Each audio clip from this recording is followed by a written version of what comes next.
Então, bom dia a todos, né? A gente vai iniciar a aula de hoje. Continuando a questão do inventário do curso, vamos só relembrar o que a gente já viu semana passada. Nós estávamos vendo as disciplinas do curso, né? O que vocês aprenderão durante toda a jornada e os conteúdos que vocês vão ver, né? Ao longo desses 3 anos que vocês vão passar na escola profissional, né? Então, no primeiro ano, né, vocês verão as 4 disciplinas que eu já comentei, né? Introdução ao curso técnico e ético profissional, que é essa disciplina. Essa disciplina tem como objetivo conhecer mais sobre o curso, dar uma visão básica do que seria finanças pessoais e discutir a questão da ética profissional.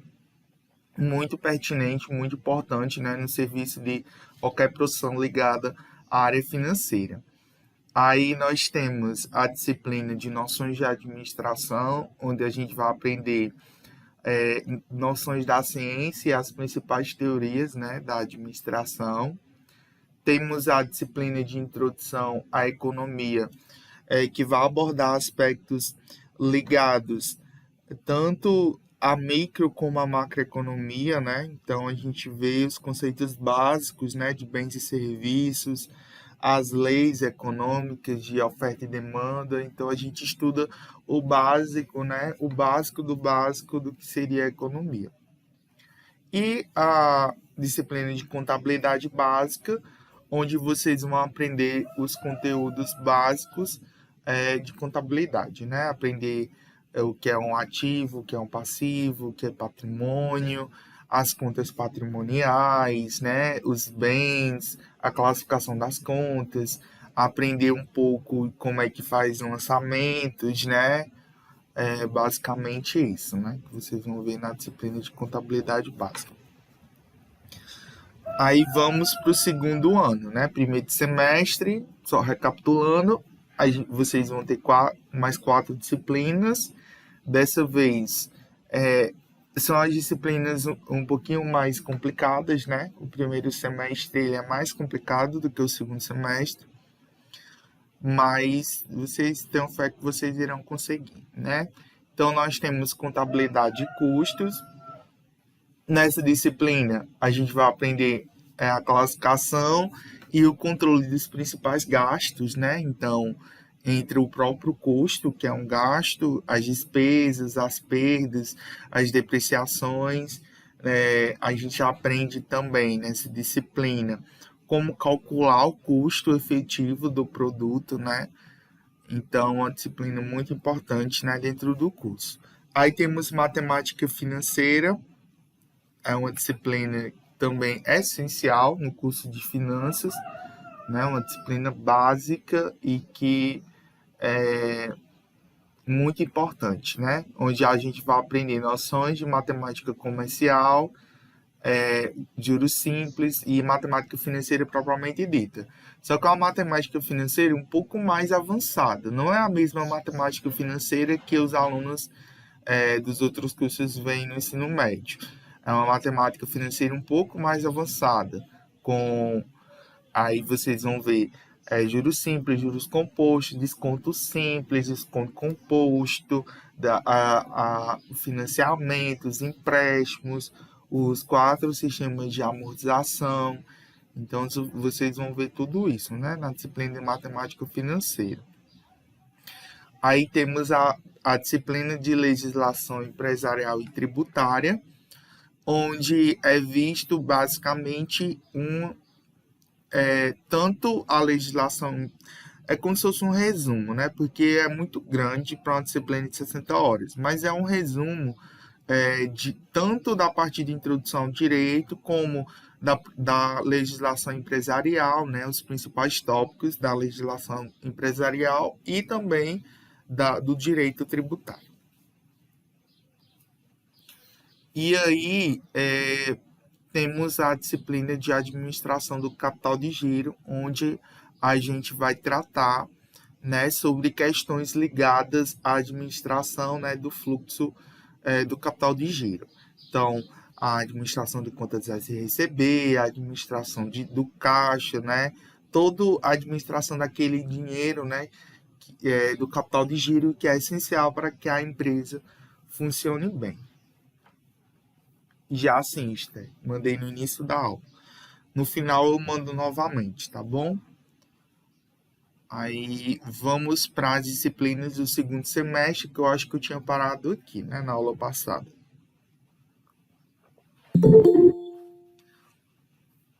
Então, nas disciplinas do segundo semestre, a gente tem mercado de capitais, né, informática aplicada à gestão financeira, administração financeira e contabilidade gerencial. Vamos ver o que a gente vai aprender em cada disciplina.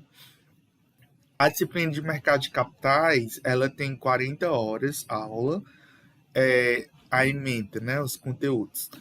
Proporcionar aos alunos o conhecimento básico, intermediário, da estrutura e funcionamento do mercado de capitais e seus ativos, avaliando as alternativas de captação e investimento de recursos e o gerenciamento de riscos. Compreender a estrutura do sistema financeiro nacional, entender a dinâmica dos mercados financeiros, monetário, de crédito, capitais e cambial, e reconhecer a importância do mercado financeiro para o crescimento e desenvolvimento econômico. Conteúdos, né? Aí a gente vê as principais políticas, né? Políticas monetárias, política monetária, fiscal, as políticas econômicas, política monetária, fiscal, política externa, políticas de renda, sistema financeiro nacional, estrutura do sistema financeiro, subsistema normativo, subsistema de intermediação, composição do sistema financeiro nacional pelo Banco Central do Brasil, mercado de crédito, intermediação financeira, empréstimos de curto e médio prazo, central de risco de crédito, serviços bancários, mercado de capitais, principais papéis negociados, principais financiamentos, mercado de ouro, mercado de ações, né, ações, valor das ações, rendimento, abertura de capitais, bolsa de valores, operações à vista, a termo e opções, né, e índice de bolsa de valores. Então, é nessa disciplina onde a gente vai aprender basicamente tudo voltado à área, né, dos capitais, né? Vocês sabem o que é capitais, mercado de capitais? Eu sei que eu falei sobre a disciplina, mas vocês já devem ter uma ideia, né, do que seria o mercado de capitais.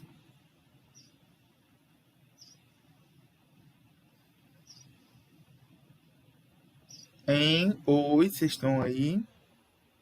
Terra para Marte, Júpiter, Saturno, vocês estão aí? Sei não, professor. Não. Alguém tem ideia do que seria o mercado de capitais? Capital em contabilidade é o que você usa para começar uma empresa. Então, eu acredito que seja mais ou menos isso, bens ou dinheiro. Tá correto. A definição de capital dentro do universo de finanças, ela vai depender do contexto. Assim como liquidez, né? Vocês vão ouvir muita palavra liquidez durante o curso, né? Índice liquidez do investimento, né? Capital ganha diversos sentidos quando a gente fala dentro do universo do contexto financeiro. Capital quer dizer dinheiro, tá certo? Dinheiro, recurso, né? Quando a gente fala de capital no contexto da contabilidade, a gente está falando do dinheiro que é utilizado para constituição de uma sociedade, né? De uma empresa propriamente dita, né? Quando a gente está falando aqui de mercado de capitais, a gente está falando do mercado. Mercado, a gente vai ver lá na economia, né? O que é o conceito de mercado.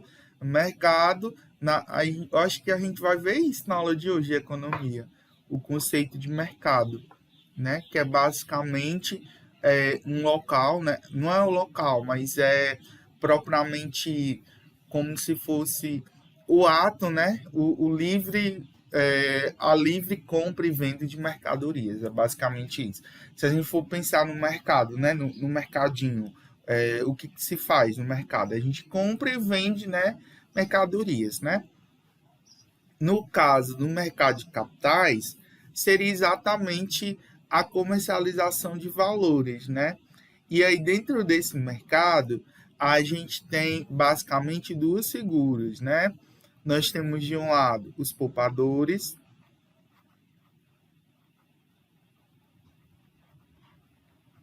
também chamado de agentes superavitários. Esses poupadores são aquelas pessoas que têm recursos sobrando. Então, por exemplo, vamos dizer que eu recebo um salário mínimo por mês, né? 1.100, né? Aí vamos dizer que desses 1.100 eu só gaste R$ 800.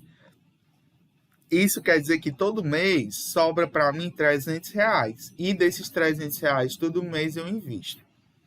Então, eu sou um poupador, sou um agente que eu não gasto o meu dinheiro e eu poupo, né? E com esse dinheiro eu vou exatamente investir, né? Eu vou exatamente alocar esse recurso que está sobrando para o mercado de capitais. E de outro lado, nós temos os tomadores. Quem são os tomadores? São aquelas pessoas que têm necessidade de recursos financeiros. Então, é aquela pessoa que chega perto do final do mês, né? Aquela mesma pessoa que ganha um salário mínimo, né? 1.100, e que gasta todo o salário e ainda precisa pedir emprestado dinheiro a um banco, a uma instituição financeira. Então, são essas pessoas que exatamente necessitam de dinheiro e que recorrem ao mercado de capitais, né? Esses valores, né? Então, de um lado, basicamente o mercado ele é formado por esses dois agentes. Os agentes superavitários, que são formados pelos poupadores, e os agentes deficitários, que são formados pelos tomadores, né? Os tomadores de recurso, que são exatamente, né, aquelas pessoas que necessitam de recursos financeiros. E aí pode parecer simples e resumir que todo o mercado de capitais é formado por esses dois agentes, mas entre esses dois agentes nós temos os intermediários financeiros,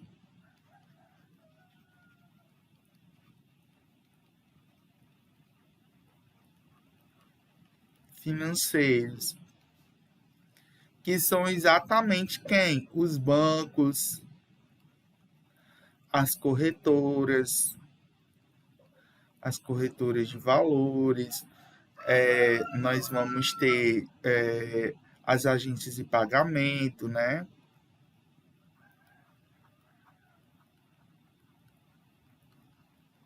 As fintechs, né? Hoje em dia está cheio de fintech, né? Instituições de pagamento, né? PicPay, PagSeguro, sei lá, tem um monte. Nubank. O Nubank também é uma instituição de pagamento, por enquanto, né? E aí, nós temos todos esses intermediários financeiros. E por trás desses intermediários financeiros, nós temos o governo através do Banco Central do Brasil, que é exatamente o órgão que vai fiscalizar e vai gerenciar todo esse mercado de capitais. Tá certo? Então, basicamente é isso. A gente vai aprender a dinâmica, né? A dinâmica do mercado. Entender como é que esse mercado funciona, entender os principais tipos de produtos financeiros. Então, é nessa disciplina onde a gente vai aprender quais são os principais tipos de investimentos, produtos de investimentos, e entender como investir, né? Como é que a gente pode investir. Então, de repente, né, vocês nem sabiam que a gente ia aprender sobre investimentos. E nessa disciplina a gente aprende, né? Eu costumo dizer para os alunos que eles são privilegiados, né? Os meus alunos de finanças, no caso, segundo ano. Eu digo para eles que eles são privilegiados. Por, por que eles são privilegiados? Porque um curso que você for pagar, porque isso não aprende na escola comum. Mesmo na universidade, se você for fazer, são poucos professores que detêm conhecimento propriamente dito desse mercado, né? São poucos professores que investem, que sabem exatamente a prática desse mercado. Né? Porque uma coisa é você saber da teoria e outra coisa, né, muito diferente é você saber da prática. E às vezes você encontra pessoas que sabem a prática, mas não sabem a teoria, né? Então você tem que saber das duas coisas para poder, né, atuar bem, né, nesse mercado. E aí eu vejo só o que eu vejo na internet, né? É, blogueiro não, é youtuber oferecendo curso na área de finanças, de 3, 4, 5, 6 mil reais o curso, né? Justamente para ensinar como é que investir, apresentar o que eu vou apresentar, né? O que eu apresento para os meus alunos nessa disciplina de mercado de capitais. Tem gente aí que sai vendendo no YouTube curso de 4, 5 mil reais, né? Os principais youtubers que se você for pensar, né? Aí nessa área financeira, eles, né? A cada 3 meses eles lançam, né? Os mini cursos, né? Justamente para ensinar isso aqui. Ensinar como investir, a como tratar o dinheiro. E vocês estão tendo isso de graça, né? Para muitos pode parecer besteira, né? Pode parecer ruim ter que acordar às 7h20 da manhã, né? Para assistir a aula de finanças. Mas é um custo de oportunidade, né? É um trade-off, né? Como a gente aprendeu lá na disciplina de economia, né? O que é um custo de oportunidade, né? É um trade-off, né? É você exatamente escolher, né? Exatamente, cada um escolhe, né, o que realmente quer para a vida. Sim, estou gravando a aula.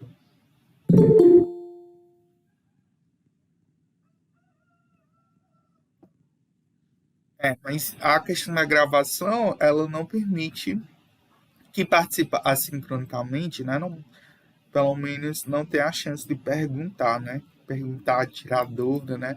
As webconferências, elas servem exatamente para isso, para que vocês possam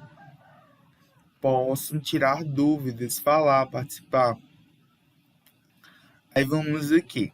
Na outra disciplina, no caso a disciplina de informática, ela tem carga horária de 60 horas, né? Informática aplicada à gestão financeira. Eu sei que vocês, durante todo esse primeiro ano, vocês têm a disciplina de informática básica, não é assim? Nessa disciplina de informática básica, vocês vão aprender os principais softwares, no caso, o Word, Excel, né? PowerPoint. Não é isso que vocês estão vendo na disciplina de informática básica? Ou estou enganado? Sim. É sim. Agora é o PowerPoint que a gente tá vendo. Pronto. Nessa disciplina de informática aplicada à gestão financeira, a gente vai aprender esses softwares mais ligados à área financeira. No caso, quais são os softwares que a gente vai estudar, basicamente, nessa disciplina? A calculadora financeira, né? Por mais que não seja um software, mas a gente trabalha a HP porque ela é essencial no estudo das finanças. Então a gente vai aprender, né? A aula passada eu mostrei para vocês a calculadora financeira. Não sei se vocês lembram, mas eu acho que eu mostrei para vocês, né, um pouco dela. Quem tiver curiosidade, quem quiser já baixar, me procure no PV que eu mando para vocês quem tiver Android, né? Porque a iOS não vai funcionar. Mas quem tiver Android, quiser que eu passe a calculadora financeira, é só me falar no PV que eu posso passar a calculadora para vocês já irem treinando, né? Já irem treinando e já se familiarizando com ela. O que a gente vai ver nessa disciplina? Então, além da calculadora financeira, a gente vai ver o Excel, né?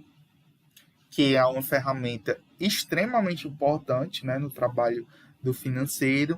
Então, aprender usar a planilha eletrônica, utilizar isso de forma, como é que eu posso utilizar a planilha eletrônica dentro do contexto empresarial, dentro das empresas. Então, tanto para o cálculo de juros, empréstimos, como também para fazer controle de mercadorias, controle de caixa, né? Cálculos de impostos. Então, tudo a gente vai, com tudo ligado à área de finanças, né? Desse mundo empresarial, a gente vai trabalhar dentro, né, desses softwares. E, além disso, a gente vai trabalhar um software específico de contabilidade e finanças, que no caso é o software da plataforma Fortes Contábil, né? Que não está na ementa, mas a ementa é mais geral, né? Mas no caso, o software que a gente utiliza é o da empresa Fortes Contábil. A nossa escola, desde 2019, né, que foi o primeiro ano do curso, ela tem parceria, né, com a empresa Fortes. Então, nós somos uma das poucas instituições, né? Depois vocês podem até pesquisar sobre essa empresa aí, Fortes, sobre o sistema. Nós somos uma das poucas escolas, né, da área que tem o curso de finanças, que tem parceria com essa empresa. E por ter a parceria, nós temos, né, os nossos alunos têm a oportunidade de aprender esse programa Fortes. Esse programa ele é utilizado basicamente por todos os escritórios de contabilidade do país e também, né, nas principais empresas. As grandes empresas utilizam esse software, que vai trabalhar basicamente tudo, né, tudo que você for pensar do curso, de forma prática.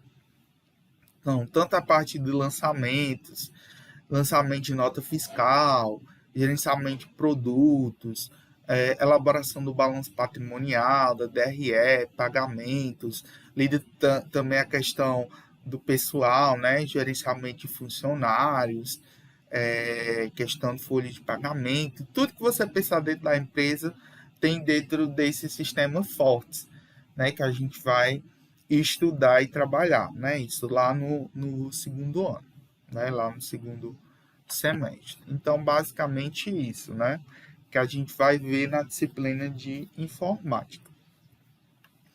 Aí vamos para a disciplina de administração financeira.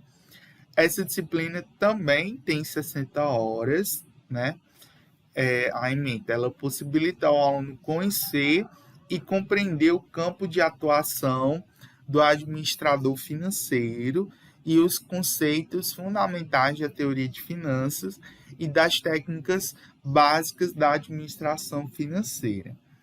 Então, nessa disciplina, a gente vai aprender basicamente, né,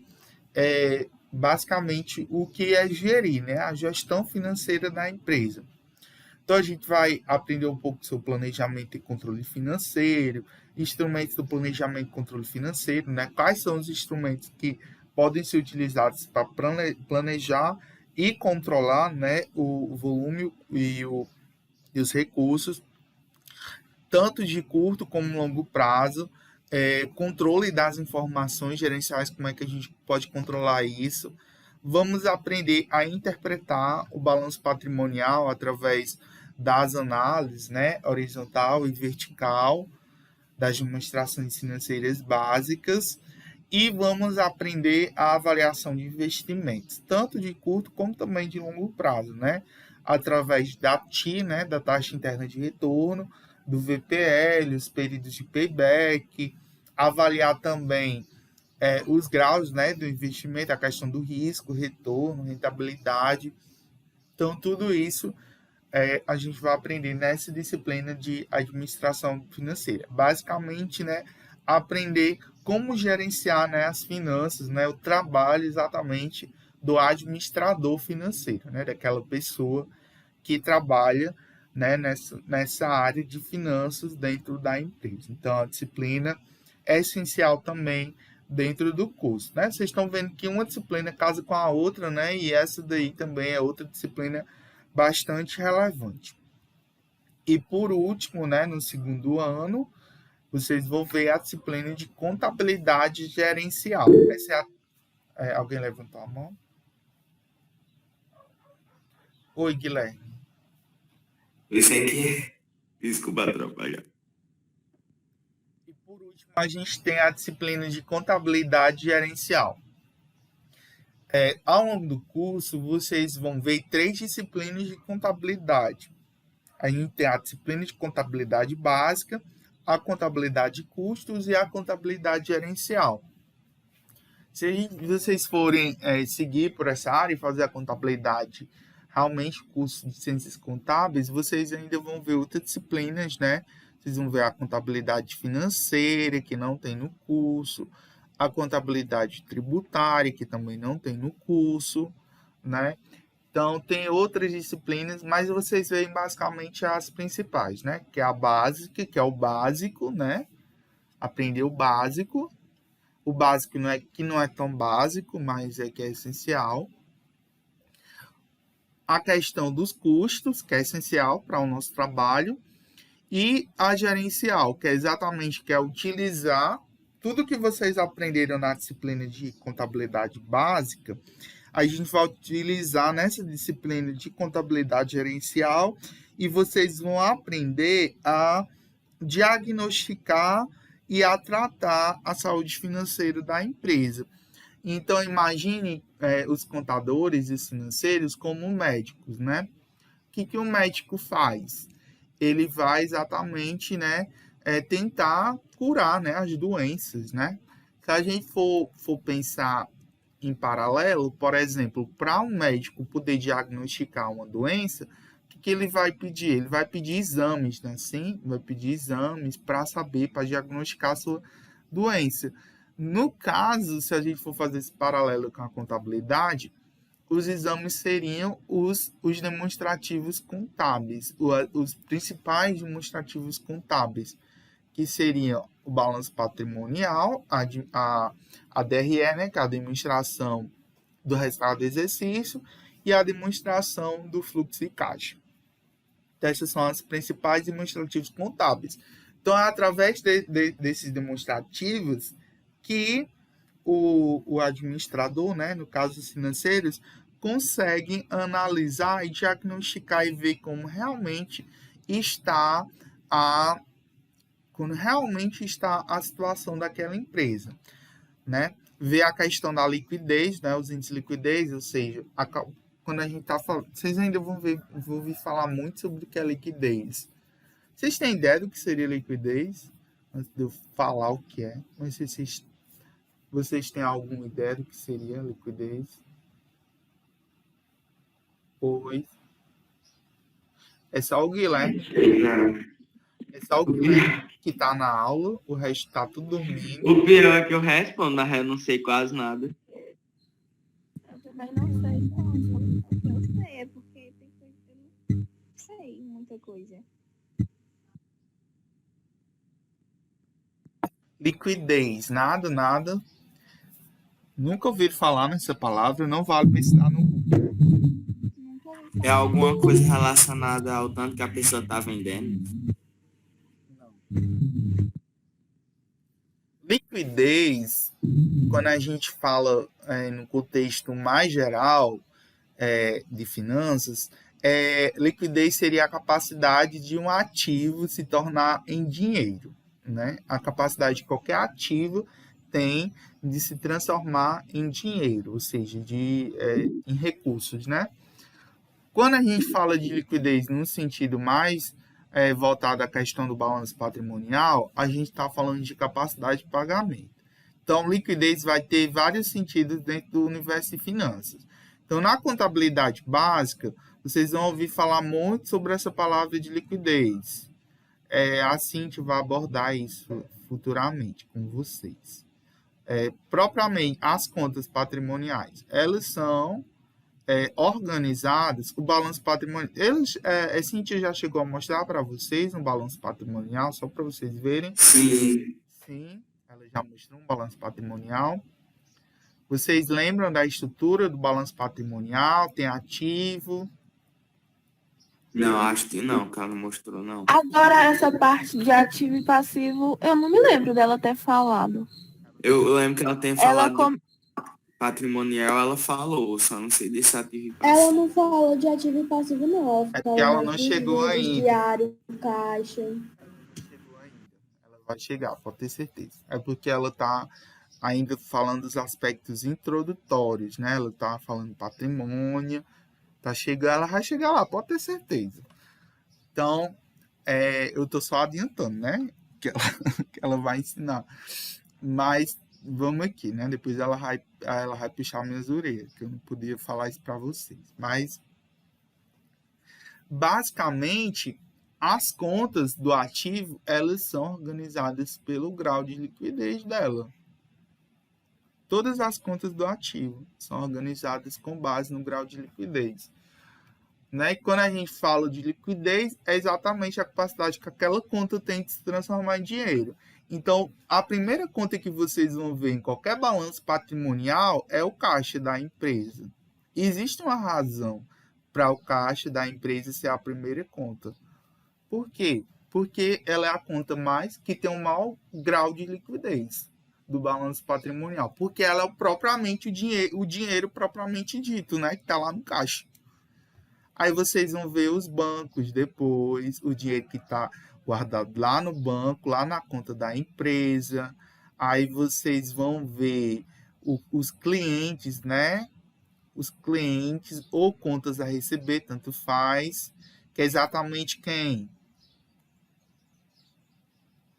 Quem são os clientes ou contas a receber?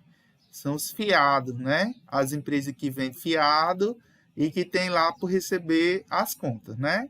Então, quando os clientes pagarem... Obrigações. Não, obrigações são outras coisas. As obrigações já estão no outro lado, está no passivo. Né? Obrigações são contas que a empresa tem a pagar, né? Então, são contas que a empresa tem... Caso são as duplicatas, né? Duplicatas, promissórias, né? Guias de pagamento, né? Dentro do balanço patrimonial, a gente fala de, dependendo da estrutura do balanço patrimonial, dependendo da empresa, pode chamar duplicatas a pagar, essa conta, duplicatas a pagar, ou contas a pagar, né? Ou fornecedores também, dependendo do balanço patrimonial, tem essas diversas classificações das contas. Então, essa conta de clientes ou contas a receber são contas que a empresa são ativos, tá certo? São recursos, são ativos. Então, são recursos que a empresa tem a receber. Aí, de outro lado, a gente tem os estoques. E você pensar, o estoque é aquele material, né, que está parado lá na empresa e que quando ele for vendido, ele vai se transformar em dinheiro, né? Quando eu for vender minha mercadoria, ela vai se transformar em dinheiro. Esse daqui é basicamente o que a gente chama de ativo circulante, que é o ativo, né, que exatamente vai circular todo o dinheiro da empresa. Aí nós temos também o ativo não circulante, que é aquele ativo que ele também pode se transformar em dinheiro, mas que ele é mais difícil, como, por exemplo, veículos. A empresa tiver um carro, né, um carro para entrega, um caminhão, ela é um ativo que ela tem, né, um patrimônio que ela tem, né, e ele pode também se transformar em dinheiro, mas é mais difícil, né, eu pegar, por exemplo, um terreno, se eu tiver um terreno aqui, a empresa tiver um terreno, também vai estar no ativo, mas é um ativo mais difícil de se transformar em dinheiro, por isso que ele está lá no final do balanço patrimonial, porque as contas, elas são organizadas com base no grau de liquidez, né? Então, quanto mais a conta ela tiver um índice maior de liquidez, mais alta ela vai estar no balanço patrimonial. Tá certo? A questão dos índices de liquidez, também, quando a gente fala de liquidez, dessa análise de balanço, a gente está falando da questão de pagamento. Então, quando eu pego um balanço patrimonial e calculo os índices de liquidez, eu estou analisando se a empresa tem capacidade de pagamento. Ou seja, se ela tem capacidade de pagar suas obrigações, se ela tem capacidade de pagar suas contas, o que ela está devendo, a curto e a longo prazo. Então, quando eu analiso uma empresa, seja para investir, isso é muito utilizado para os investidores, né? Então, por exemplo, eu quero investir na bolsa de valores e eu vou comprar ações de uma determinada empresa X ou empresa Y. Eu vou comprar essas ações ao léu? Não. Eu vou, porque todas as empresas que oferecem ações na bolsa, elas são obrigadas por lei a divulgarem, né? a colocarem à disposição na internet os principais demonstrativos contábeis, né? O balanço patrimonial, a DRE e a demonstração do fluxo de caixa. Então, através desses instrumentos, eu consigo avaliar se uma empresa ela tem capacidade de pagamento. Então, se a empresa ela tem capacidade de pagamento, com certeza é uma empresa que está indo bem. Então, é salutar, né? É viável, né? Investir nessa empresa. De outro lado, nós temos os índices de rentabilidade. O que é rentabilidade dentro do contexto de finanças? O que seria rentabilidade? O que é algo rentável? Em novos financeiros. Se olhar para o Google. O que é rentabilidade? O que é rentabilidade? Vocês estão aí? Terra para Saturno, Terra para Marte. Vocês estão aí? Momento de sessão espírita. Não, só não sabe. Momento de sessão espírita. Eu falando sozinho. Eu já ouvi falar de rentabilidade agora. Também, mas o sentido eu nunca soube, não. Pensei, rentável. O que é algo rentável? Vocês sabem. É um negócio que gera alguma que gera renda. Algo que gera dinheiro. Gera renda. Dinheiro, né? Quando a gente fala de dinheiro, no contexto da empresa, a gente fala de lucro. Assim? Então, Eu falei, que foda. Lucro, dinheiro, né? Nesse sentido, né? Então, os índices de rentabilidade permitem avaliar se a empresa está gerando lucro.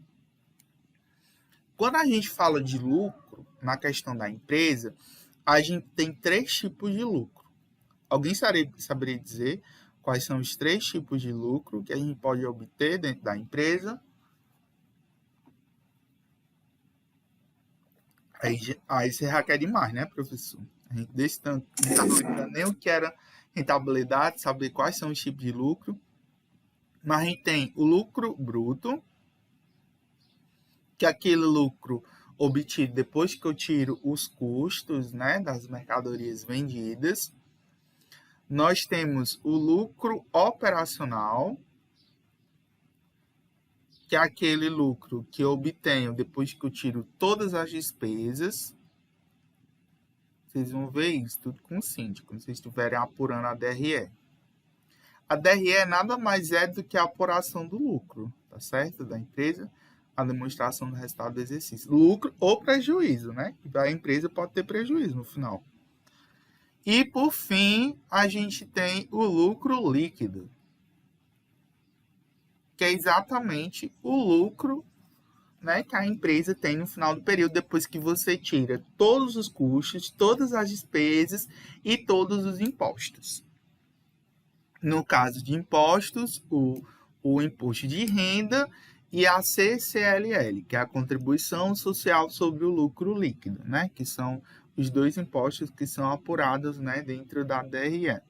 Então, basicamente, através desses índices, quando a gente calcular, a gente percebe, né, o lucro real que aquela empresa está tendo. Se a gente for pensar uma analogia, o salário mínimo, por exemplo, de uma pessoa assalariada, por exemplo. O salário mínimo vai estar lá, 1.100. 1.100. Os aposentados vão receber exatamente 1.100 porque não tem nenhuma dedução. Mas uma pessoa que ganha um salário mínimo, ela não vai receber no final do mês 1.100. Por quê? Porque tem os descontos, né, do INSS, que é 7,7 mil%. Então, no final das contas, ele não vai receber 1.100, ele vai receber 900 e pouquinho, né? 900 e pouquinho. Porque exatamente tem a dedução do imposto de renda, né? É o que a gente chama de salário líquido, né? Esse aqui seria o salário bruto, e o salário líquido, que é depois que eu tiro as deduções, né? O INSS, no caso de quem ganha o salário mínimo, não tem imposto de renda, mas para quem ganha um pouquinho a mais, além do INSS, vai ter o imposto de renda. Então, vocês viram quanto que essa disciplina é importante, né? É uma disciplina extremamente importante dentro do universo das finanças, porque é através dela que eu vou conseguir diagnosticar. E, por último, ainda tem aqui, né, os índices de endividamento, que eu vou conseguir exatamente avaliar o grau de endividamento da empresa, o quanto que real ela está endividada.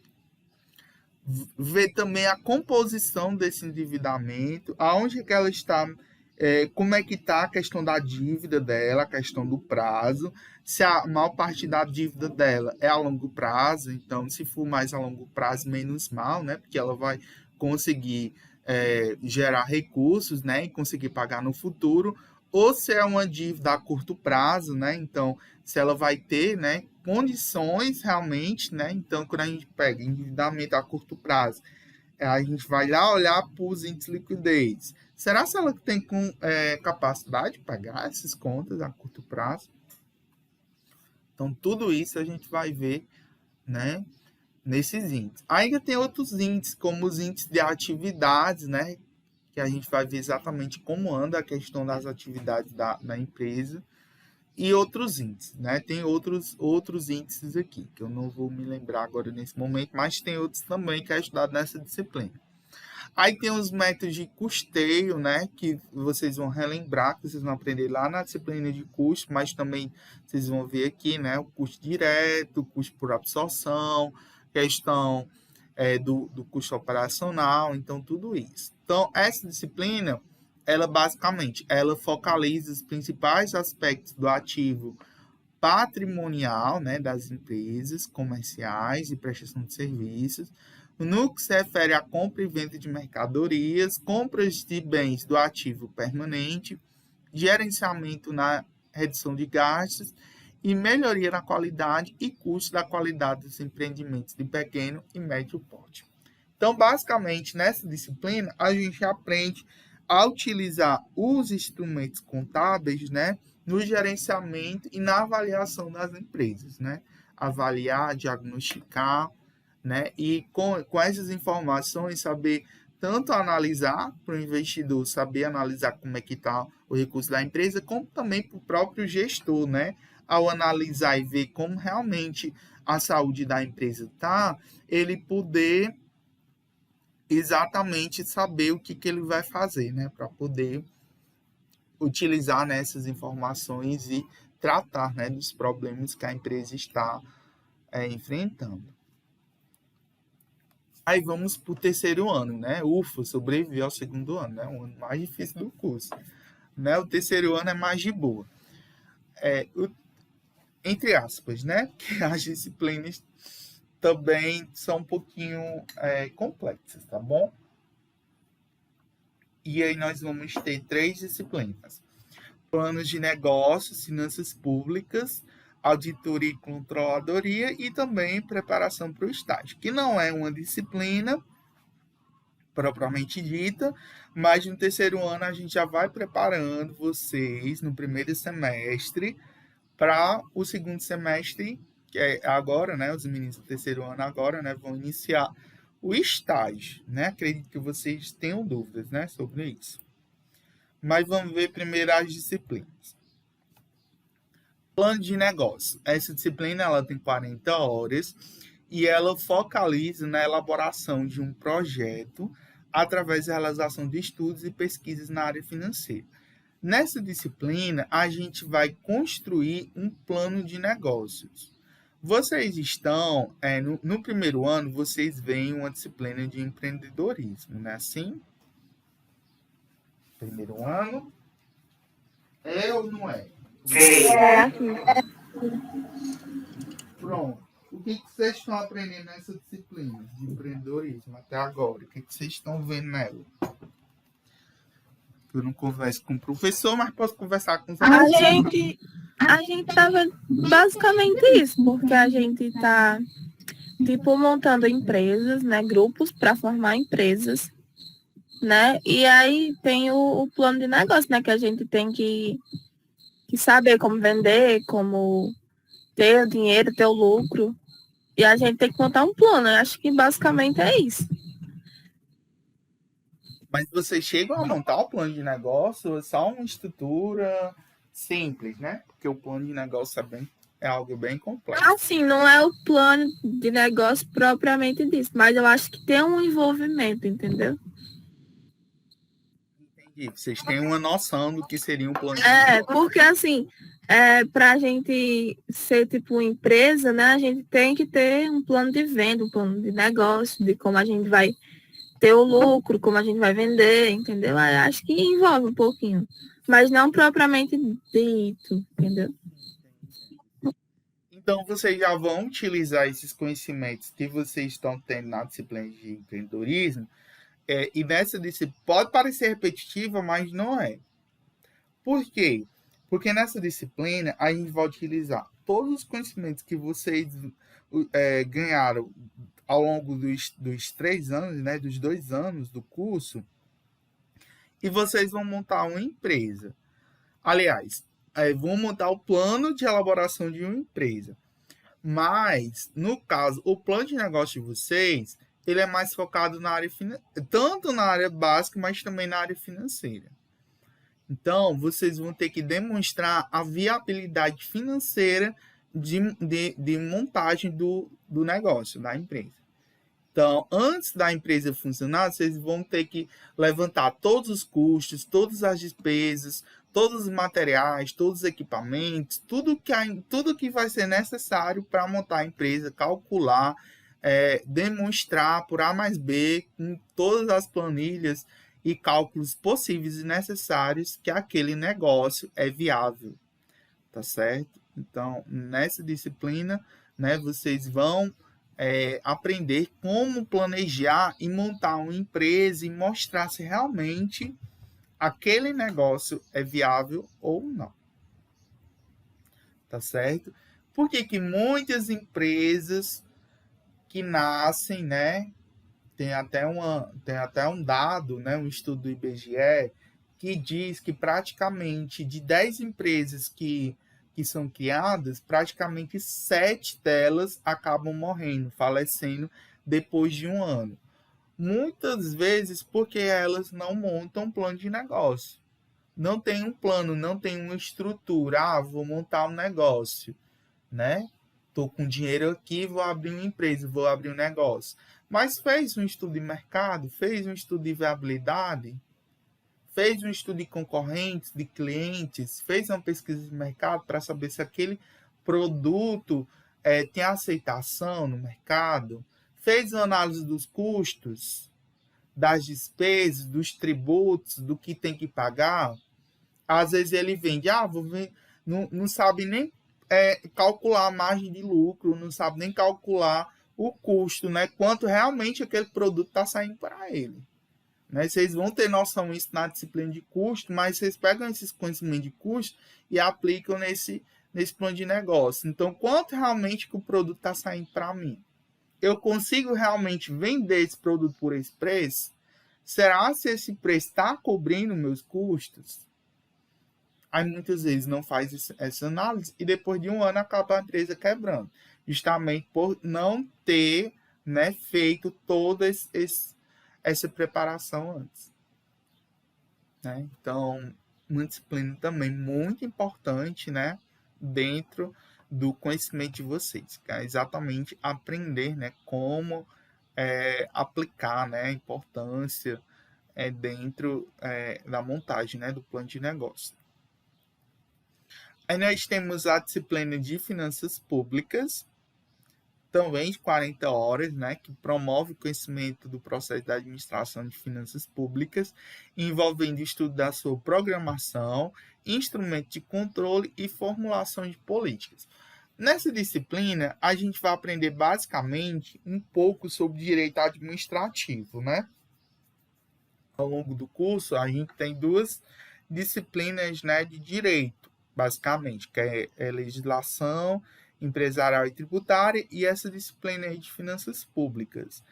Só que essa disciplina a gente basicamente estuda o direito público, né? O direito administrativo, onde a gente vai ter noções de orçamento público, das leis orçamentárias, do tipo de receita, despesa pública.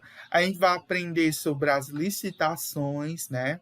As modalidades de licitação, né? Vocês sabem o que são licitações? Já ouviram falar sobre o que seria uma licitação? Já ouviram falar nessa palavra? Não pesquisem no Google. Estou vendo, vocês querem pesquisar. Já ouviram falar do que seria uma licitação? Mas eu não sei o que seria. Legislação? Licitação. Não. Não. Licitação. Vocês nunca ouviram falar isso nem no jornal? Licitação. Não, já, mas aí. Político tal fraudou uma licitação. Uhum. Nunca ouvi falar nisso. É tipo um pedido? Como assim um pedido? Um pedido, sei lá, para Ordem, né? dinheiro por isso, uma ordem, para receber um dinheiro público exato ou específico. Não, pedido não. A licitação é um procedimento administrativo, né, no caso público, para compra. Compra de bens, serviços, materiais, serviços.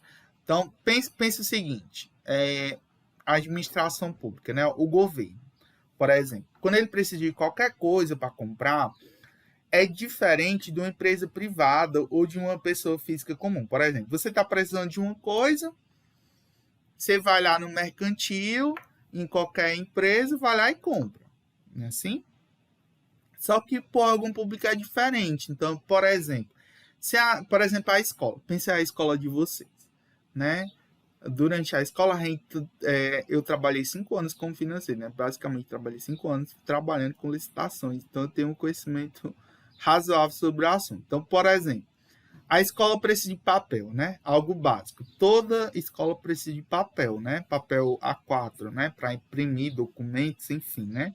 Materiais para os alunos, precisa de papel. Onde que a escola vai comprar o papel? Eu chego, por exemplo, a escola tá precisando de papel, eu chego lá no mercantil, na gráfica e compro? Não pode, né? Com base em quê? Por que você escolheu a empresa A e não escolheu a empresa B? Por que a escola privilegiou a empresa A, né, ou privilegiou a empresa B? Quando você pensa em governos, em prefeituras, né? Uma grande obra de serviço, por exemplo, o município de Có quer calçar uma rua, né? Uma rua lá da Cidade Nova. Aí, qual empresa escolher, né? Você vai ter várias construtoras, várias empresas de serviços. Por que você vai escolher a empresa A ou a empresa B? Vai favorecer a empresa A ou a empresa B? O tanto que você vai gastar. Mas qual é o critério de escolha? Né? Como é que eu escolho? A qualidade do serviço? Esse procedimento, ele serve exatamente para isso, para escolher qual vai ser a empresa que eu vou adotar para compra de bens e serviços. Então, aí a gente vai ter modalidade de licitação e tipos de licitação. Essas modalidades, elas vão dizer exatamente o que, né, o que eu posso, vai dizer exatamente como eu posso comprar, né, os produtos e serviços, né? E os tipos basicamente são 4, né? Menor preço, né? Então, um critério, exatamente os critérios, né? Então, eu tenho 3 empresas, né? Eu vou comprar papel para a escola. E aí eu abro uma licitação, né? Um procedimento para a compra desse papel. E aí aparecem três gráficas, né? Oferecendo orçamentos, 3 orçamentos para a escola para venda, né, desse papel. Então, a escola lança, é um procedimento extremamente burocrático, né?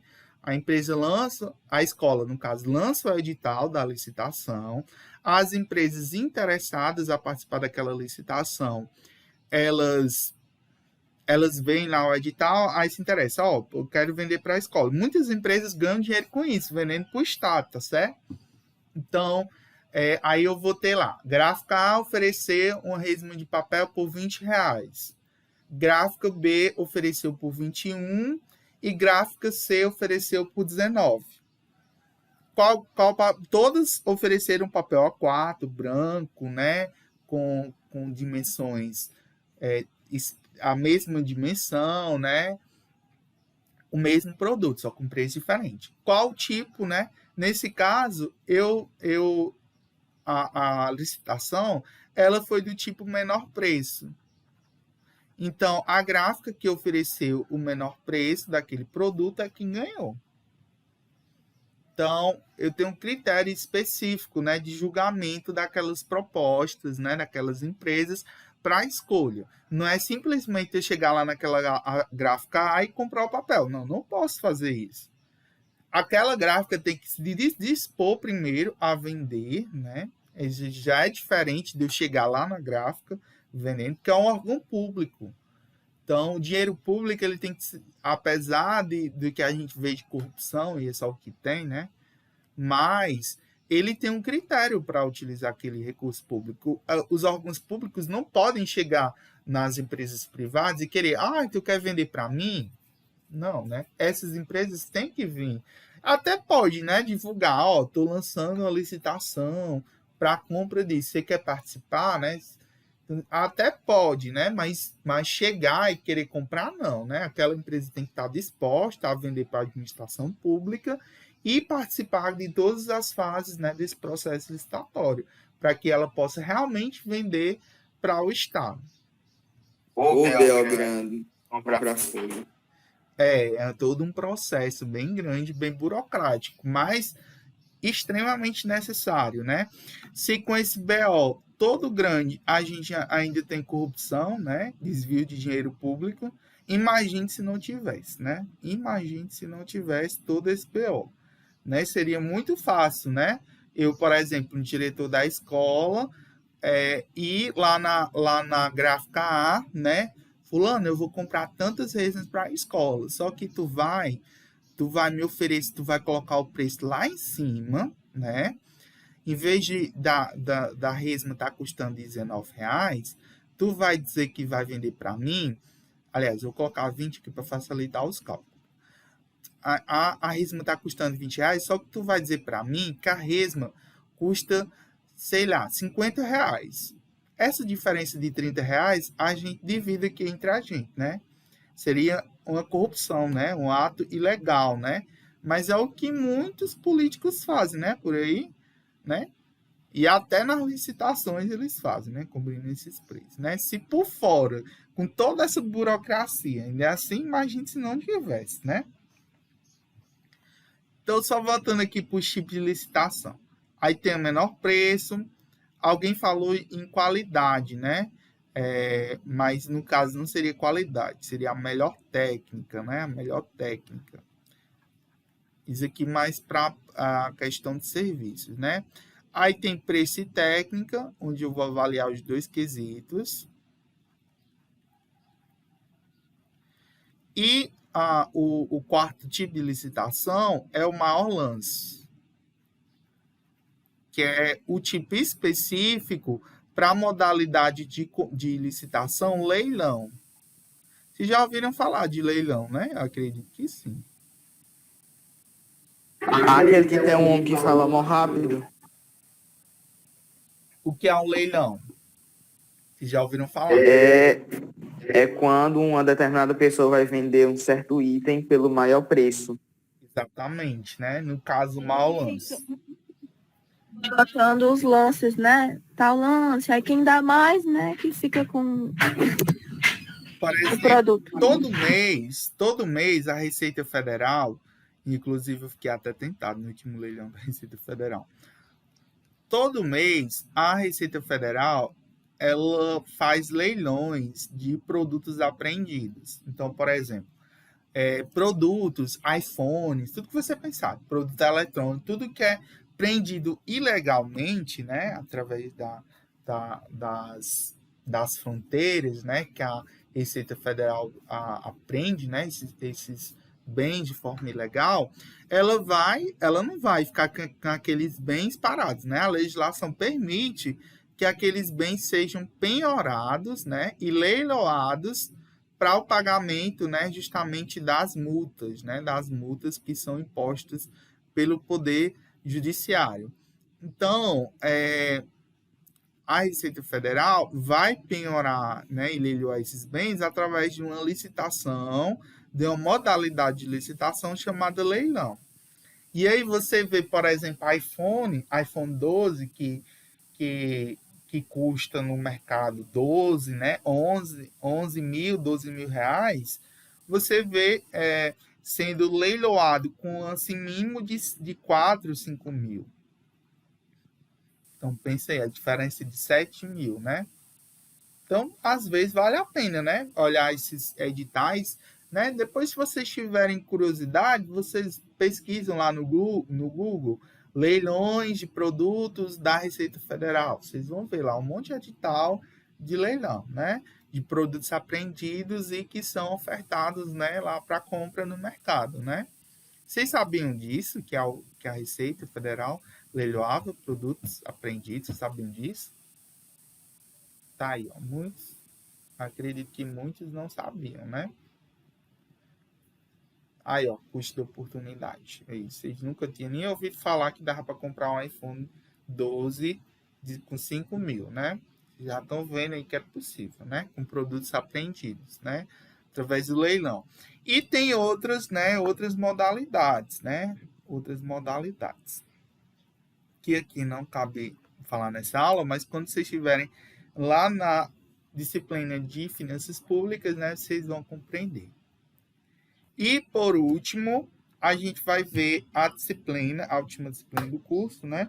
No caso, a disciplina de auditoria e controladoria. É uma disciplina também de 40 horas, onde a gente vai apresentar o conceito, a aplicação da auditoria, bem como sua origem, evolução. Os conteúdos, a gente vai ver noções gerais sobre a auditoria, normas relativas à pessoa do auditor, normas de execução do trabalho, planejamento e supervisão, programas de auditoria, avaliação de controles internos, papéis de trabalho, identificação de administrações contábeis e responsabilidade do auditor, adequação aos princípios contábeis, tipos de parecer de auditoria, né? Papel do controlador, a estrutura da controladoria, enfim, né? Vocês têm ideia, né, do que é auditoria? Quando vocês escutam auditoria, né, dá a ideia de quê? Auditoria. O que seria auditoria? Quando vocês veem, fulano está realizando auditoria lá na empresa. Fazendo o quê? O que seria auditar? Auditoria. O que vem na cabeça? Eita, como vocês não falam nada. Só 2 pessoas participam da aula e os outros estão dormindo ainda. A auditoria é quando você é dono daquela coisa. É só Guilherme e Caroline que participam da aula e Maria Clara. Desculpa pelas palavras. O restante ainda está dormindo ainda. Por que vocês não falam, hein? Minha gente vão participar da aula. Pode ser uma coisa, tipo assim, uma fiscalização de tudo que está acontecendo na empresa. É basicamente isso. Auditoria é como se fosse. É como se fosse o que a Caroline disse. Só que as pessoas se reúnem, alguma coisa do tipo, como se fosse uma palestra. Não, não. Palestra não, mas Reunião, não? A palavra auditoria dá a impressão disso na minha mente. Porque eu não sei o que é. quando a gente fala de auditoria, a gente está falando de exame, avaliação. Não no sentido de fiscalização, mas também não deixa de ser uma fiscalização. Mas quando a empresa está passando pelo. Eu posso falar? Pode, sim. É como se fosse um exame do sistemático das atividades que é desenvolvidas em determinadas empresas, não é? É exatamente isso. É exatamente isso. O exame, né, das principais demonstrações contábeis da empresa. Então, pensa lá, quais são as principais demonstrações contábeis da empresa? Eu já falei, inclusive, hoje. Quais são, vocês lembram? Quais são as principais demonstrações contábeis? Eu falei lá quando eu estava falando na disciplina de contabilidade gerencial. Falei das 3. Quais são? Vocês lembram? Vamos ver se vocês têm memória. Memória fotográfica. Hein? Você pode repetir a pergunta? As 3 principais demonstrações contábeis da empresa. Quais são?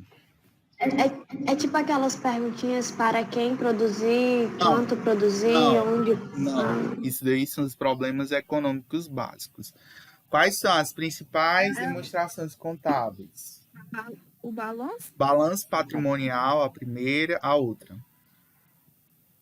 A do resultado lá Demonstração do exercício. demonstração do resultado do exercício, DRE, e a terceira. Mercado de capital. Não. Demonstração do. Oi? Pode falar. Do caixa. Exatamente. Do fluxo de caixa. É do fluxo de caixa? Exatamente. Então, balanço patrimonial, demonstração do resultado do exercício e demonstração do fluxo de caixa. Essas são as 3 principais demonstrações contábeis. Existem outras. Essas são as principais. Então, nesse exame, eu vou avaliar como essas demonstrações foram elaboradas. Porque, assim, uma coisa é a empresa, o contador, elaborar essas demonstrações. Então, vocês, na disciplina de contabilidade básica, vocês vão aprender como é que é formado o balanço patrimonial, como é que é formada a DRE. Mas essas contas, elas foram elaboradas ou pela empresa ou pelo contador dela. Mas quem garante realmente que o que está presente naquele balanço patrimonial, naquela DRE, realmente condiz com a realidade daquela empresa? Quem garante isso? Ninguém. O auditor. É ele que vai garantir, né?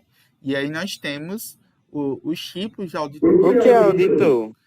É exatamente a pessoa responsável, né, por realizar esse exame, essa avaliação, né, desses documentos e demonstrações contábeis, né? A pessoa que vai realmente realizar todo o processo de auditoria. Então, nós temos 3 tipos de auditor, né? Quando a gente fala em auditor, temos 3 tipos. Tem auditor interno, que é o auditor que a empresa contrata, né, para ficar dentro da empresa, né? É uma pessoa que já está, é uma empresa, geralmente, por exemplo, por lei, nós temos as empresas que são obrigadas por legislação a participar do processo de auditoria. Empresas grandes, né, empresas que têm capital aberto, né, na bolsa de valores, por exemplo, eu até citei, né, algumas empresas abrem o capital para venda, né, na bolsa de valores, para negociar ações. Todas elas são obrigadas a participar do processo de auditoria.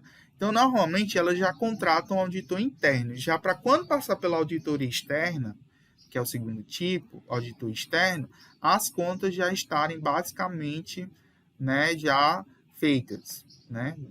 Basicamente já tudo bonitinho, né? Tudo nos conformes. Então, a gente tem auditor externo, que é aquela pessoa formada em contabilidade, obrigatoriamente o auditor externo.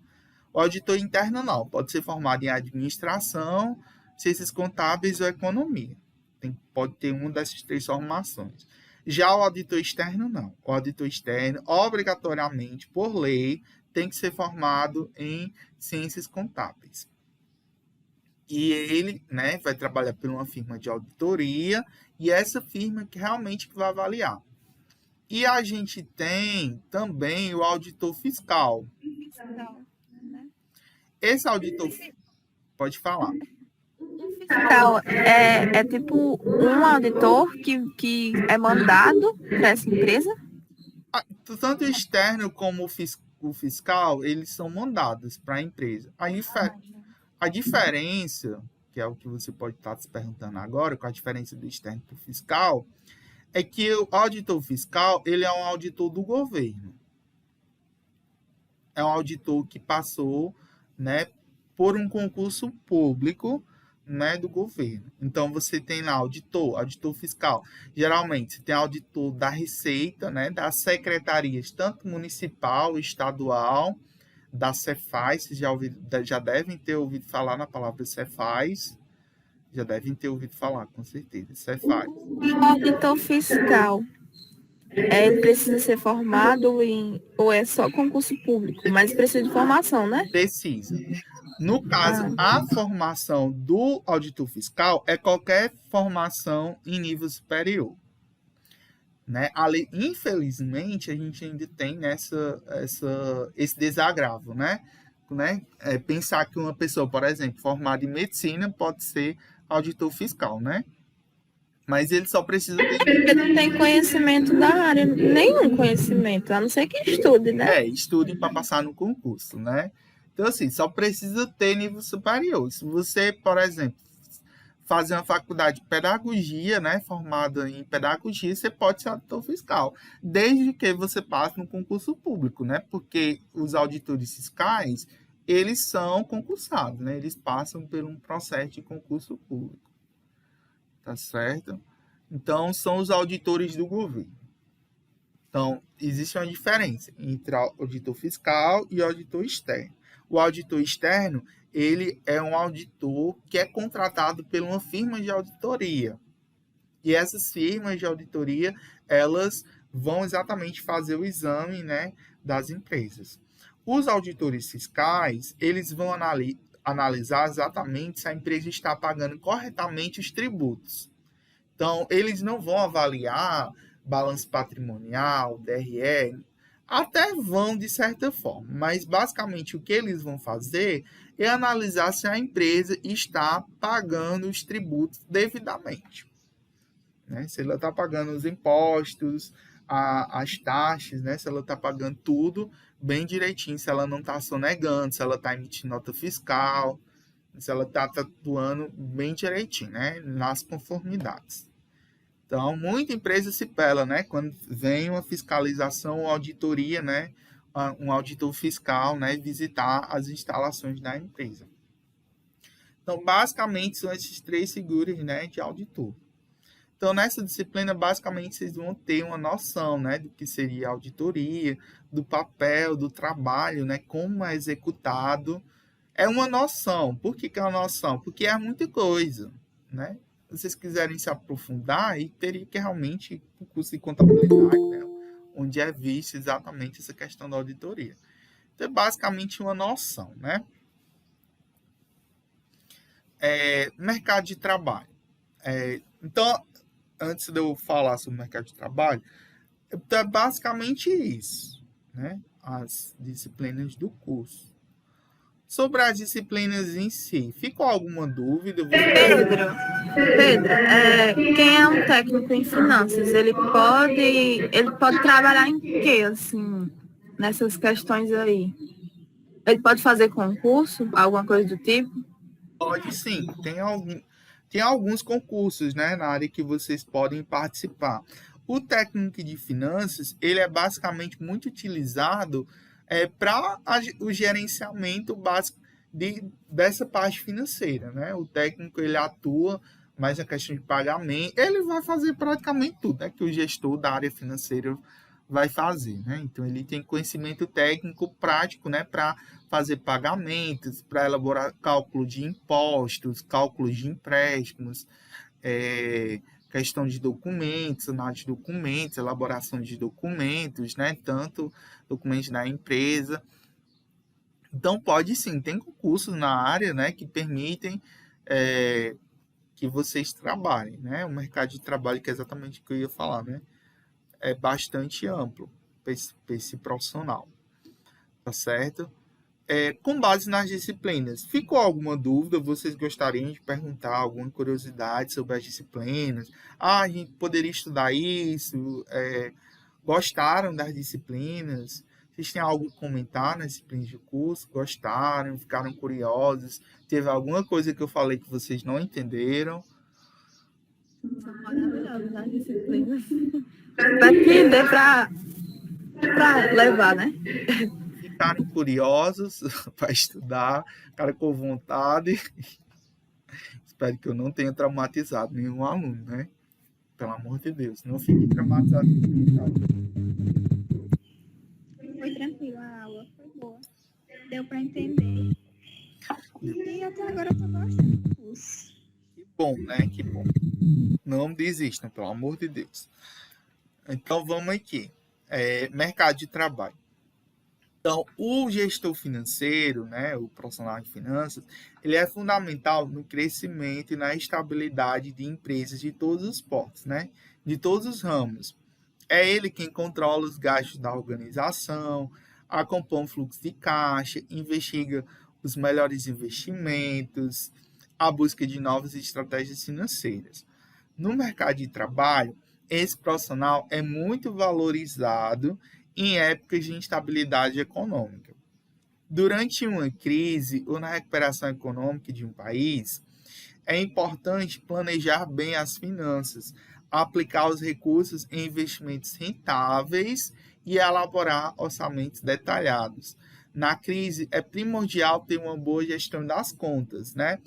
Então, vocês viram, né, que durante o curso vocês vão aprender muito sobre investimento, muito sobre como gerenciar o negócio, como controlar bem o dinheiro.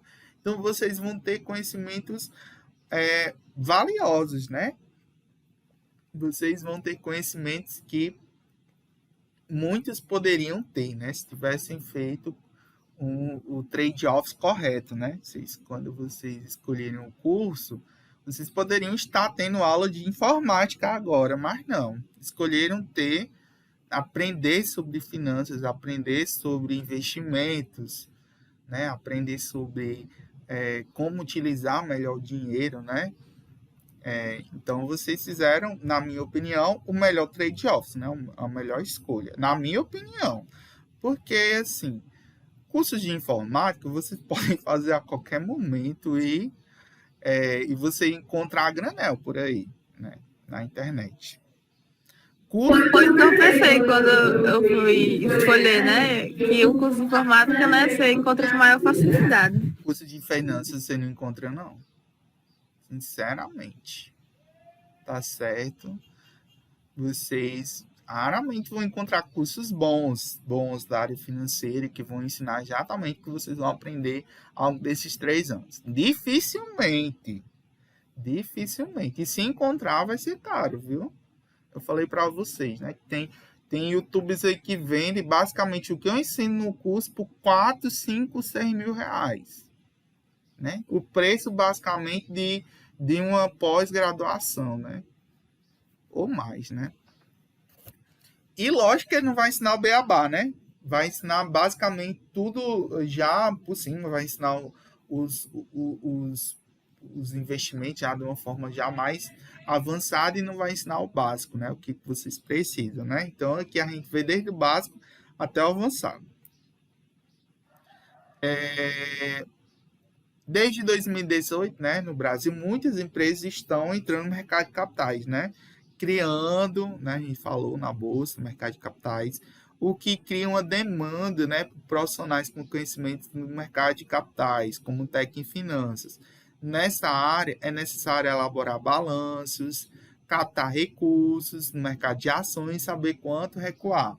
Na área de planejamento tributário, o técnico, né, em finanças é responsável, né, pelo pagamento de impostos, ele conhece o sistema tributário brasileiro, elabora planos de redução de carga tributária, né, além de formas de economizar, de uma forma, né, economizar impostos e taxas, respeitando as obrigações fiscais. Ele também pode atuar com a auditoria, no caso a interna, né, e a análise de crédito. E aí os cargos, né, os cargos ocupados pelo gestor financeiro, né, comércios em geral, né, o nosso curso é o curso que mais tem empresas, né, de estágio. Hoje a gente tem, eu e a Cíntia, nós temos orgulho de dizer isso, que o curso de finanças na EPDCO é o curso que mais tem empresas. Exatamente porque é o curso que mais tem mercado de trabalho, né? É o curso que praticamente todas as empresas necessitam da parte financeira, né? Hoje nós temos parceria com 33 empresas na cidade de Icó. O que você pensar das grandes empresas a gente tem. Infelizmente, empresas como bancos, né? Bancos, eles não aceitam estagiários, né?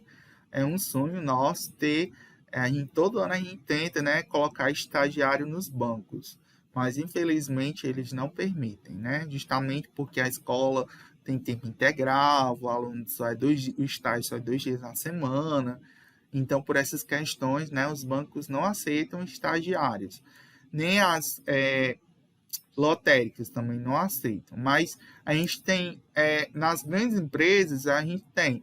E essas empresas de mercado, eles também não aceitam. No caso, nem a Zeni, nem a Macavi, nem a Fase Paraíba. As grandes empresas não aceitam. Mas, por exemplo, a gente tem estagiário no Super Queiroz, a gente tem estagiário na FVS, na FVS não, na Univers, a gente tem estagiário em várias, o que você pensar de comércio médio porte, a gente tem na Honda, em várias empresas, né? São 30. Americanas ainda não, né? Ainda não. A gente vai tentar, então tentou estágio esse ano lá. Talvez próximo ano a gente tente, mas é difícil.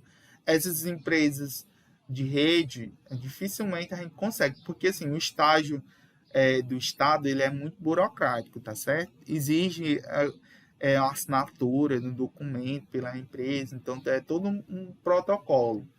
A gente tem várias empresas, se eu for citar aqui, são várias. Farmácias, mercantis, lojas, que você pensar aí, nós temos fábricas, a gente tem aluno em 2 fábricas, no caso aqui de Icó, a Tigoline e a Cristalinas da Ribeira, né? Não sei se vocês já ouviram falar. Professor, Oi, pode falar. em relação aos estágios, quando a gente chega lá, tem uma pessoa que trabalha lá que vai dar umas orientações para a gente, não vai? Sim, tem um supervisor de estágio, que normalmente é o dono, o gerente da empresa, tá certo? Os nossos estagiários, por isso que vocês já devem se preparar, né? Eu já digo isso no primeiro ano, porque assim, o estágio de por isso que a gente deixa 33 empresas. Os nossos alunos, eles não ficam entregando panfleto, nem vendendo ração para né? Os nossos alunos realmente trabalham, né? Pelo menos a gente tem. É lógico que a gente tem estágios excelentes, tem estágios bons, né? E estágios mais ou menos, né? É logicamente que os melhores alunos vão para os melhores estágios. Então, desde o primeiro ano, a gente já fica analisando o perfil de cada aluno, né? Ver realmente se o aluno é comprometido com o curso, se ele não é. E, né, justamente a gente vai alocar os melhores alunos nos melhores estágios. Isso não significa dizer que aquele aluno que não está nem aí, né, para o curso, ele vai estagiar, mas não vá me exigir dizer que ele vai ficar na empresa boa, que talvez ele não fique. Então, assim, a gente tem esse mau cuidado, né, de alocar alunos bons em estágios bons. Então, assim, façam por onde, né, se dedicar ao curso, porque todo ano nós temos alunos que ficam empregados. A gente teve uma aluna que ficou, há um mês atrás, ela recebeu proposta do Superqueiroz para trabalhar lá na área administrativa. Ela não ficou empregada porque ela estava fazendo faculdade, ela preferiu focar na faculdade, né, e não trabalhar. Mas se de repente é uma faculdade que você faça aqui por perto e que dê para conciliar, é uma boa. A gente tem muitos alunos que trabalham em estudo. Por exemplo, eu tenho um aluno que ele fez o estágio em 2019, na primeira turma, ele fez o estágio no escritório de contabilidade, lá na Escovi, que é um dos melhores escritórios de contabilidade aqui do ICO. A gente tem estagiários, né, em escritório de contabilidade aqui do ICO, e ele fez o estágio lá em 2019. Aí ele não ficou empregado logo de cara, mas quando foi o ano passado, ele recebeu, 2020, ele recebeu a proposta de emprego lá na empresa, no escritório que ele estagiou. E hoje ele faz, né, faculdade e trabalha. Então, assim... Qual o nome do escritório? Escovi, que é mais conhecido como escritório de Eliana. Aqui no ICO, é mais conhecido como escritório de Eliana. Mas a empresa é Escovi. Fica ali perto ali da Ingrid Veste, ali por ali. Um dos maiores escritórios de contabilidade aqui do ICO, se não o maior. É um dos maiores. O curso de finanças começou no ano de 2019, foi? 2017. A primeira turma se formou tá. em 2019, né? O estágio é no terceiro ano, mas iniciou no ano de 2017. Bro, desculpa perguntar isso aqui, mas quando é aquela atividade de fichamento de administração, a pessoa manda sem um comentário crítico. Aí tem muito Só vale metade. Se a atividade vale 1 ponto, ela só vai valer até meio, né? Até meio. Até meio. Então tá certo. Né? Então, pode ser que valha 0,1, 0,2, 0,3, 0,4. Se a atividade vale 1 ponto, né? Aí vale até 0,5 daquela pontuação daquela atividade, tá bom? A atividade é corrigida uma por uma, né? Eu Assim, corrijo sim. Pode ter certeza que eu leio tudo. Acompanhe tudo. Se tem um professor que corrige a atividade, sou eu. Então... É bom, professor, sim, eu gosto. Pois é. Mas você vai colocar algum comentário lá na plataforma? Porque tem, né, um espaço de comentário em relação à atividade? Geralmente eu não coloco, não. Só coloco a nota, né? Elaborar a nota bem direitinho, né? Porque se eu for colocar comentário de todo aluno, aí, meu filho... Mas a nota, assim, em si, das atividades, vale quanto? Tem uma média? Eu deixo para elaborar essas questões das notas já no final do período. Então, se o aluno enviou todas as atividades, tudo bem bonitinho, as atividades, no período, no prazo correto, a atividade toda bem feita, né, elaborada de acordo com os critérios que foi pedido, pode ter certeza que ele ganhou a nota máxima naquela atividade. Então, assim, se eu passei 5 atividades, cada uma vale 2 pontos, né? Cada uma vale 2 pontos para fechar o 10. Se eu passar 5 atividades. Se eu passar 3 atividades, cada uma, né, vai valer, né, eu vou dividir, né, vai valer 3,33, né, até fechar o 10. Então, eu vou fazendo, né, as devidas proporções, né, para elaborar. Essa matéria do curso não tem prova, né? Tem. Todas as disciplinas do curso têm prova e são reprovativas, tá certo? Todas as disciplinas. Entendo. Eu pensava que ia ser só trabalho, por questão de o senhor estar falando pelas atividades que valem 1 ponto, essas coisas. Eu pensei que era atividade, mas... As atividades valem ponto, né? As atividades compõem a nota parcial de vocês. Então, assim, eu não costumo realizar nem prova. Eu devia ter falado isso, né, nas primeiras aulas, mas não falei. Eu não costumo nem fazer prova e nem trabalhos. A minha nota, você sabe que a escola tem duas notas, uma nota parcial e uma nota global. A minha nota parcial é elaborada com base nas atividades. Então, eu pego todas as atividades daquele período, vou analisar, avaliar as atividades e o conjunto das atividades vai ter uma nota. Aí, no final do período, vai ter a avaliação global, aí você vai ter uma segunda nota, e aí soma e divide por 2 para ter a média, né, daquele período. No caso de finanças, só são, cada disciplina do curso só são 2 períodos, então só são 2 notas. No final, você tem que ter no mínimo 12 pontos para passar. Então, por exemplo, vamos dizer que você tira um 6 no primeiro período. Você precisa de um 6 para passar no segundo. Vamos dizer que você fique com 4 no segundo, no primeiro, na primeira nota, um 4. Você vai precisar de quanto para passar na segunda nota? Você precisa de um 8, né? Para fechar o 12. Precisa ter 12 pontos para passar. Tá certo? Então, reprova, é reprovativa para quem não está levando a sério ainda o curso e para quem ainda está pensando que as atividades é só de enfeite, cuide em fazer, porque todas as atividades vão ser cobradas e se não fizer as atividades da forma que elas devem ser feitas ou fizer de forma meia boca, por metade, vai ser descontado ponto. E eu já vou avaliando exatamente quem são os alunos que estão comprometidos com o curso e aqueles que não são, aqueles que só fazem de meia boca, só por cumprimento, né? Para quando chegar lá no terceiro ano, né, eu saber realmente alocar os alunos bons nos bons estágios. Tá certo? Então, né? Então, assim, Pedro, tipo assim, da base comum das escolas, a gente tem que passar tendo 24 pontos, né? Contando com tudo. Da base técnica é 12 pontos, é? Exatamente isso. Exatamente. Entendi. 12 pontos. Então, a base técnica não é junta com a base normal. Tipo, por mais que eu tenha 24 pontos na base normal, mas eu não tenha na base técnica, eu não passo. Eu reprovo Não, isso. entenda.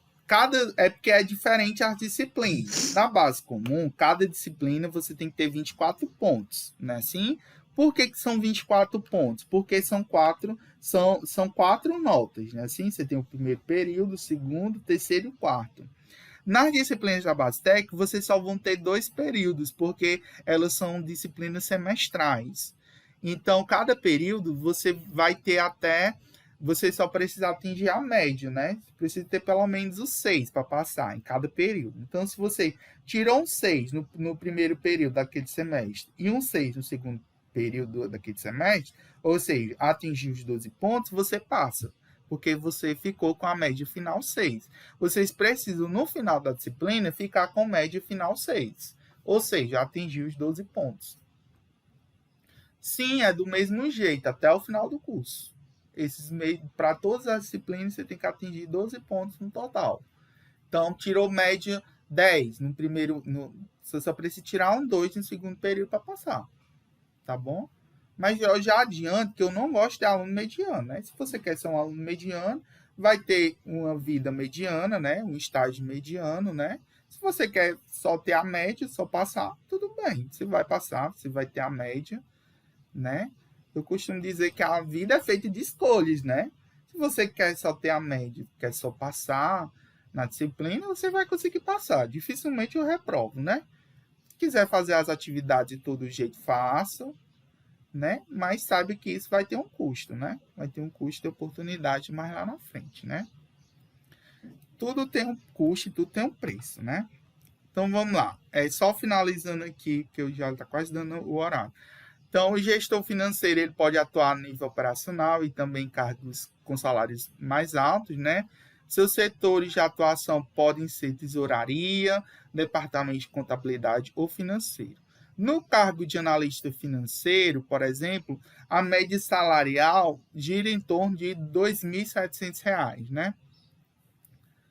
Ele também pode atuar como analista de contas a pagar e receber, consultor de finanças, supervisor de operações financeiras, analista de cobrança, entre outros cargos. São vários cargos relacionados a planejamento, gestão de recursos, o que cria uma demanda constante para esses profissionais especializados. Os gestores financeiros que decidirem trabalhar por conta própria encontram oportunidades como consultor de finanças para a empresa, auxiliando nas contas, ou no planejamento tributário de maneira terceirizada. Esse profissional também é preocupado para orientar na abertura de novos empreendimentos. Há ainda a possibilidade de trabalhar como analista de finanças pessoais, né? Vocês vão ter muito conhecimento sobre essa área. Nesse caso, o gestor financeiro ajuda o cliente a lidar melhor com seu dinheiro e patrimônios. Além de equilibrar as contas, ele também orienta na questão dos investimentos. Então, é isso, né? Obrigado. Basicamente,